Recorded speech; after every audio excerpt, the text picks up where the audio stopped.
بسم اللہ الرحمن الرحیم۔ السلام علیکم ڈیئر اسٹوڈنٹس، آج ہم چیپٹر 5 سٹارٹ کرنے جا رہے ہیں، پاکستان کا حکومتی ڈھانچہ اور اچھا نظام حکومت۔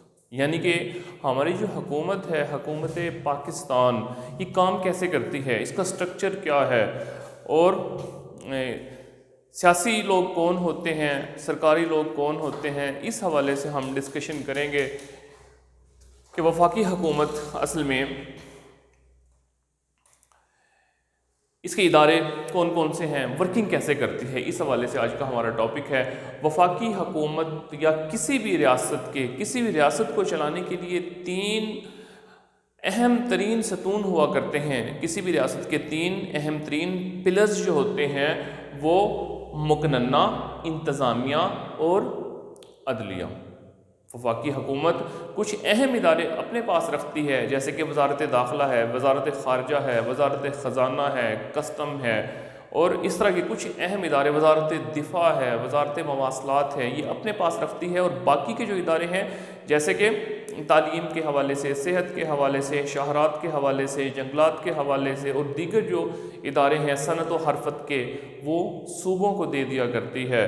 تو حکومت کو چلانے کے لیے کچھ ادارے خود بھی چاہیے ہوتے ہیں۔ بہرحال ہم بات کر رہے تھے کہ کسی بھی ریاست کے 3 اہم پلرز اور اہم ستون ہوا کرتے ہیں۔ نمبر 1 مقننہ، 1973 کے آئین کے مطابق ہم یہ ڈھانچہ حکومت کا پڑھ رہے ہیں۔ مقننہ جو ہے، مقننہ جہاں اور بہت سارے کام کرتی ہے، وہاں پر قانون سازی کا کام بھی کرتی ہے، یعنی کہ لا میکنگ کرتی ہے، اور قانون کو بنانے کے بعد قانون کو امپلیمنٹ کرنا، اس کا اطلاق کرنا، وہ ذمہ ہوتا ہے انتظامیہ کے۔ انتظامیہ جو ہے وہ قانون کو امپلیمنٹ کرتی ہے، اس کا اطلاق کرتی ہے۔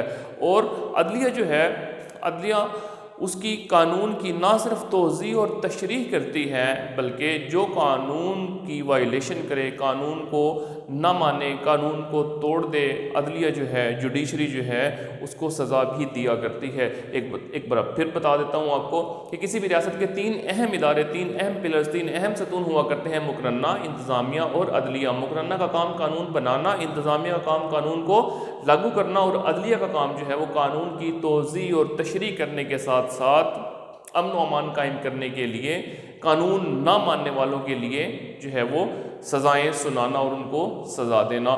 ہماری جو مرکزی حکومت ہے اس کو وفاقی حکومت اور حکومت پاکستان بھی کہتے ہیں، جو کہ پارلیمانی نظام کے تحت پارلیمانی اصولوں پر کام کر رہی ہے۔ اور ہمارے ملک کی جو سب سے بڑی عدالت ہے اس کو سپریم کورٹ آف پاکستان کہتے ہیں۔ یہ ابتدائی تعارف ہے، آگے چل کر کے سپریم کورٹ آف پاکستان کو ہم ڈیٹیل سے بھی پڑھیں گے۔ وفاقی حکومت کے اداروں کا اجمالی جائزہ، مختصر جائزہ، وفاقی حکومت کے اندر ادارے کون کون سے موجود ہیں اس کا جائزہ ہم لیتے ہیں۔ نمبر 1 مجلس شورا۔ مجلس شورا کو پارلیمنٹ بھی کہا جاتا ہے۔ مجلس شورا کے اسٹوڈنٹس 2 ایوان ہوتے ہیں، ایوان زیری اور ایوان بالا۔ ایوان زیری سے مراد لوور ہاؤس، ایوان زیری سے مراد قومی اسمبلی، ایوان بالا سے مراد آپ کا سینٹ یا اپر ہاؤس۔ ایوان زیری کے اندر جو نمائندے ہم منتخب کرتے ہیں وہ نمائندے MNAs کہلاتے ہیں، ممبرز آف نیشنل اسمبلی۔ اور ان کو منتخب کرنے والے لوگ کون ہوتے ہیں؟ عوام جو ہے ان کو منتخب کرتی ہے MNAs کو۔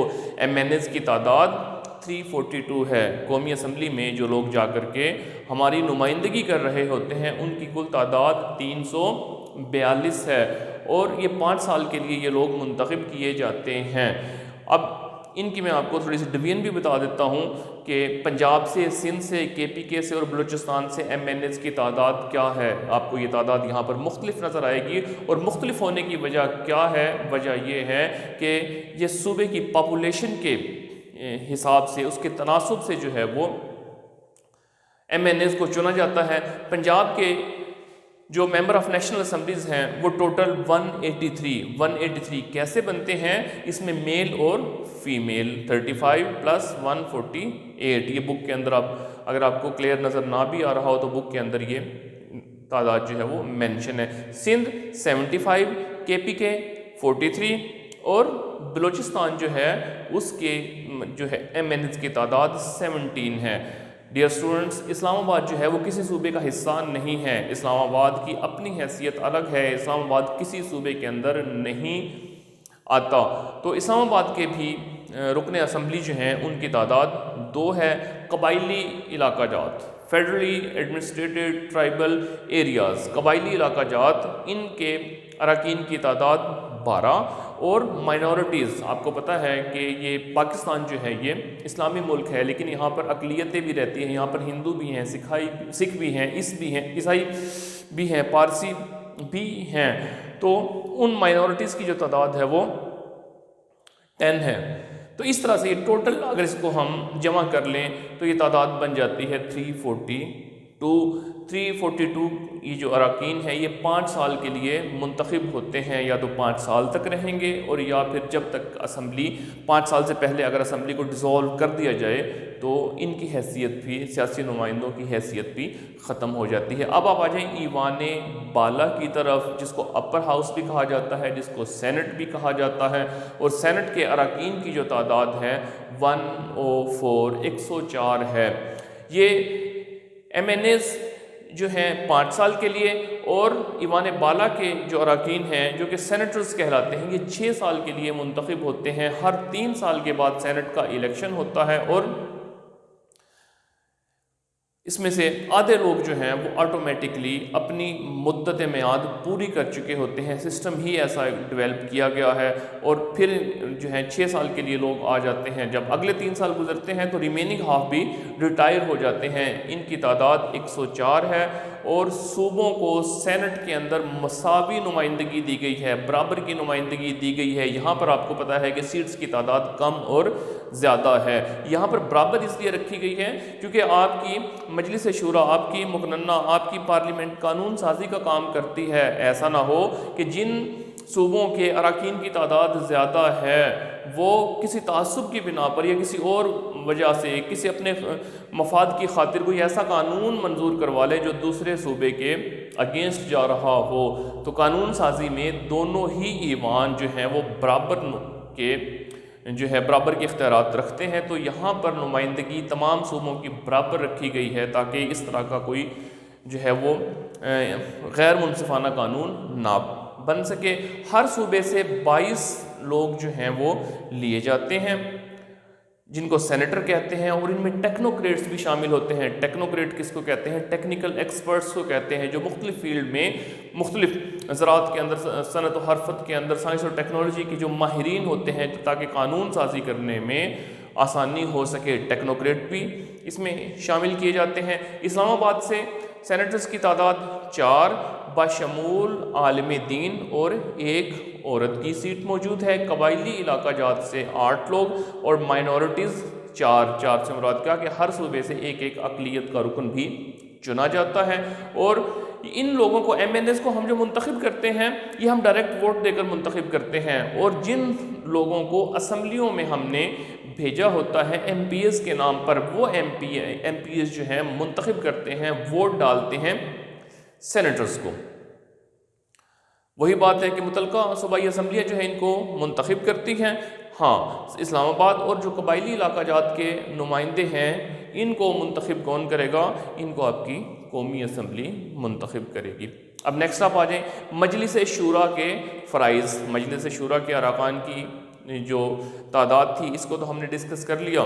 اب مجلس شورا کرتی کیا ہے، اس کے فرائض کیا ہیں؟ نمبر 1 قانون سازی۔ اس کے جہاں اور فرائض ہیں وہاں پر ایک فرض جو ہے وہ قانون سازی بھی ہے۔ یہ قانون سازی کرتے ہیں، قانون بناتے ہیں۔ قانون دونوں ایوان مل کر کے بناتے ہیں، ایوان زیری اور ایوان بالا، اور یہ کوئی خاص اس کے اندر کوئی لا اینڈ آرڈر ایسا نہیں بنایا گیا کہ ایوان زیری ہی قانون بنا سکتی ہے اور قانون بنانے کے بعد اس کو ایوان بالا میں بھجوائے گی۔ ایوان بالا بھی اس کا آغاز کر سکتا ہے، لیکن ایک ایوان کا قانون کو منظور کر لینے کے بعد، یعنی کہ اکثریت اس کے حق میں اگر ووٹ دے دے اس بل کے حق میں، تو دوسرے ایوان میں اس کا بھجوانا ضروری ہے۔ تو یہ دونوں ایوان جو ہیں مل کر کے قانون سازی کرتے ہیں۔ مجلس شورا یا پارلیمنٹ کے فرائض میں سے دوسرا فرض ہے انتظامیہ کی نگرانی، تو دونوں ایوان ہی مل کر کے انتظامیہ کی نگرانی بھی کرتے ہیں۔ انتظامیہ سے مراد کیا؟ آپ کی سیاسی انتظامیہ میں کون لوگ شامل ہوتے ہیں؟ آپ کا پرائم منسٹر اور پرائم منسٹر کی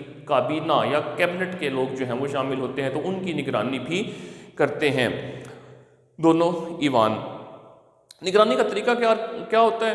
پرائم منسٹر سے اور پرائم منسٹر کی کیبنٹ سے سوالات پوچھے جا سکتے ہیں کہ بتائیں کہ آپ کی کیا کارکردگی ہے، آپ کو جو ڈپارٹمنٹس ملے ہوئے ہیں وزراء کو، ان سے پوچھا جا سکتا ہے، اور جو آپ کی مجلس شورا کے اندر مختلف کمیٹیاں موجود ہوتی ہیں، ان کمیٹیوں کے ذریعے بھی کارکردگی کو جانچا جاتا ہے، پریس کانفرنسز کی جاتی ہیں، میڈیا کے ذریعے سوالات کیے جاتے ہیں، جیسے جیسے میڈیا کے اندر ترقی اور ترویج ہوئی ہے ایسے ایسے جو ہے وہ ان لوگوں کو ٹف ٹائم دیا جا رہا ہے اور ان سے ان کی کارکردگی کے بارے میں پوچھا جاتا ہے۔ اس کے بعد تیسرا مجلس شورا کا جو فرض ہے وہ ہے مالیاتی اختیارات۔ مالیاتی اختیارات میں آپ کے ایوان زیریں کو برتری حاصل ہے ایوان بالا پر۔ ایوان بالا کے پاس یہ والے اختیار نہیں ہے، باقی تمام اختیارات تقریباً ایوان زیری اور ایوان بالا کے برابر ہی ہیں۔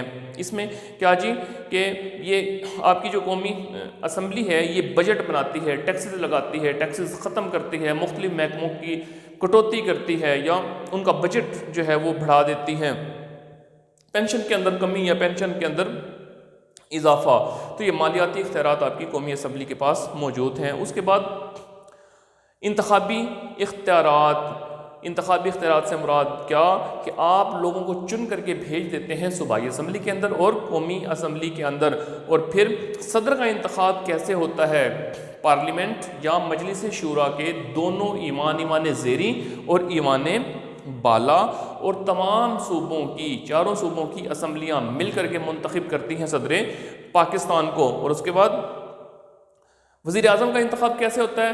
قومی اسمبلی خود وزیر اعظم کا ایم این ایز جو ہیں ووٹ ڈال کر وزیر اعظم کا انتخاب کرتے ہیں۔ اسپیکر اور ڈپٹی اسپیکر کا انتخاب جو ہے وہ بھی قومی اسمبلی ہی کرتی ہے۔ ہاں، صدر کا مواخذہ بھی کیا جا سکتا ہے۔ صدر کا مواخذہ کیسے کیا جا سکتا ہے؟ صدر کا مواخذہ دونوں ایوان مل کر کے 2/3 اکثریت سے، اس کو عدالتی اختیارات کہتے ہیں۔ عدالتی اختیارات سے مراد کیا کہ دونوں ایوانوں کے پاس یہ حق بھی موجود ہوتا ہے کہ وہ بطور عدالت بھی کام کریں۔ بطور عدالت کیا کہ وہ ججز کی تعداد کا تعین کرنا، ججز کی سروس کے حوالے سے معاملات جو ہیں ان کو ڈسکرائب کرنا، ان کی ایج کا تعین کرنا، یہ عدالتی اختیارات بھی آپ کی مجلس شورا یا پارلیمنٹ کے پاس موجود ہیں۔ اور امپیچمنٹ بھی کر سکتی ہے عدالتی اختیارات کے حوالے سے آپ کی مجلس شورا۔ امپیچمنٹ کا مطلب کیا؟ مواخذہ بھی کر سکتی ہے، پوچھ گچھ بھی کر سکتی ہے صدر سے اس کے کسی ایسے کام کے بارے میں جس کے اوپر اعتراض ہو، کوئی غیر اخلاقی حرکت بھی ہو سکتی ہے یا کوئی ناجائز جو ہے وہ پراپرٹی کا بنانا بھی ہو سکتا ہے۔ تو 2/3 اکثریت دونوں ایوان کی مل کر کے صدر کو اس کے عہدے سے بھی ہٹا سکتے ہیں۔ عدم اعتماد کے اختیارات، آپ کی پارلیمنٹ کے پاس ایک اور اختیار موجود ہے، وہ یہ کہ وہ نہ صرف پریزیڈنٹ بلکہ prime minister, speaker, deputy speaker, chairman اور ڈپٹی چیئرمین، اسپیکر اور ڈپٹی اسپیکر جو ہیں یہ قومی اسمبلی کے اندر موجود ہوتے ہیں اور قومی اسمبلی ہی ان کو چنتی ہے۔ چیئرمین اور ڈپٹی چیئرمین جو ہیں یہ ایوان بالا یا سینٹ کے اندر موجود ہوتے ہیں اور ایوان بالا یا سینٹ یا اپر ہاؤس ہی ان کو منتخب کرتے ہیں۔ تو وزیر اعظم کو بھی، اسپیکر کو بھی، ڈپٹی اسپیکر کو بھی، چیئرمین کو بھی، ڈپٹی چیئرمین کو بھی ان کے عہدوں سے ہٹایا جا سکتا ہے اگر عدم اعتماد کی تحریک چلائی جائے تو۔ اگلا اس کا فرض کیا ہے جی؟ آئین سے متعلق فرض کہہ لیں، اختیار کہہ لیں، اختیارات کیا کہ 2/3 اکثریت جو ہے وہ آئین کے اندر ترمیم یا تبدیلی کر سکتی ہے اور پرانے آئین کو ختم کر سکتی ہیں۔ عوامی شکایات کا ازالہ، اب یہ لوگ جو ہیں جو ایم این ایز کے نام پر جنہیں ہم چن کر کے بھیجتے ہیں اور قومی اسمبلی کے اندر بیٹھے ہیں، یہ عوام کے نمائندے ہوتے ہیں، تو عوام سے یہ لوگ وعدے کر کے آتے ہیں کہ ہم اپنے اپنے حلقوں میں یہ ڈیولپمنٹ یہ کام کروائیں گے، تو اس حوالے سے یہ ترقیاتی کام کرواتے ہیں اور حکومت سے جو ہے وہ بجٹ اور کیا کہتے ہیں گرانٹس وغیرہ جو ہیں وہ منظور کروا کے اپنے حلقوں میں کام کرتے ہیں اور عوامی شکایات کا ازالہ کرتے ہیں۔ نیکسٹ جی وفاقی انتظامیہ۔ وفاقی انتظامیہ میں جو سب سے بڑا جو سیکریٹریٹ ہے، جو سب سے بڑا جو آفس ہے جہاں پر معتمدین بیٹھتے ہیں، وہ سب سے بڑا معتمد کون ہے؟ وہ صدر پاکستان ہے۔ صدر پاکستان کو چنا جاتا ہے 5 سال کے لیے اس کو منتخب کیا جاتا ہے. اور منتخب کیسے ہوتا ہے آلریڈی میں آپ کو بتا چکا ہوں کہ کیسے منتخب ہوتا ہے. اس کو آپ کے ایوان زیری، ایوان بالا اور آپ کی قومی اسمبلی کے علاوہ آپ کی جو صوبائی اسمبلیاں ہیں وہ مل کر کے صدر پاکستان کو منتخب کرتی ہیں. اور صدر پاکستان ملک کا آئینی سربراہ ہوا کرتا ہے، لیکن صدر کے پاس اختیارات کم ہوتے ہیں پارلیمانی نظام میں as compare to prime minister. تو صدر پاکستان اپنے آفس میں، اپنے سیکریٹریٹ میں جو کہ اسلام آباد میں موجود ہے، وہاں پر بیٹھتا ہے اور کام سر انجام دیتا ہے اور رابطہ رکھتا ہے وزیر اعظم کے سیکریٹریٹ سے اور مرکزی سیکریٹریٹ سے. وزیر اعظم جو ہے، وزیر اعظم کا انتخاب بھی پاکستان میں 5 سال کے لیے ہوا کرتا ہے. اور وزیر اعظم کیسے منتخب ہوتا ہے یہ بھی میں آپ کو بتا چکا ہوں کہ آپ کی جو قومی اسمبلی ہے MNAs جو ہیں وہ وزیر اعظم کو منتخب کرتے ہیں.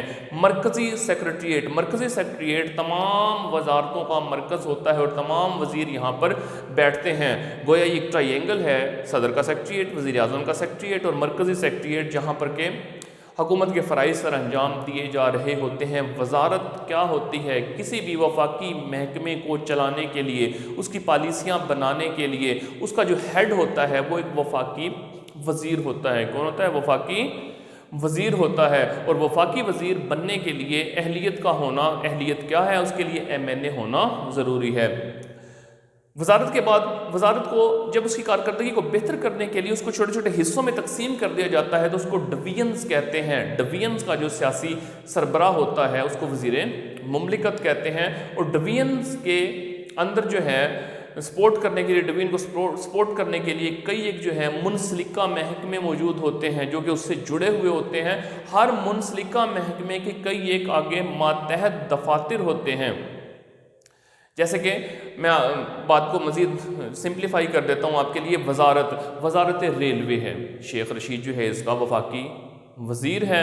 اس وزارت کے اندر مختلف ڈویژنز، مختلف اکائیاں موجود ہیں. جیسے کہ راولپنڈی سے لے کر کے سرگودا تک ایک ڈویژن ہے، سرگودا سے لے کر کے ملتان تک دوسری ڈویژن ہے. تو جو وزارت کا سیاسی سربراہ ہوتا ہے اس کو وفاقی وزیر کہتے ہیں. جو ڈویژن کا سیاسی سربراہ ہوتا ہے اس کو وزیر مملکت کہتے ہیں. بے شمار منسلکہ محکمے اور ماتحت دفاتر ان کے ساتھ موجود ہوتے ہیں، جیسے کہ ٹکٹ وغیرہ چھاپنے کا، اسٹیشنری کا جو کام ہے تو ان محکموں کو دے دیے جاتے ہیں جو ان کے لیے کام کر رہے ہوتے ہیں. اور ہر وزارت سے کچھ جڑے ہوئے کچھ خود مختار اور نیم خود مختار ادارے بھی ہوتے ہیں جو کہ بہت جلد فیصلے کرتے ہیں. ایٹونمس باڈیز ہوتی ہیں یہ. اور پاکستان کے اندر اس طرح کے جو ادارے ہیں وہ جو ہے بہت مؤثر ہیں اور ان کی تعداد جو ہے وہ بڑھائی جا رہی ہے تاکہ محکموں کی کارکردگی کو بہتر کیا جا سکے.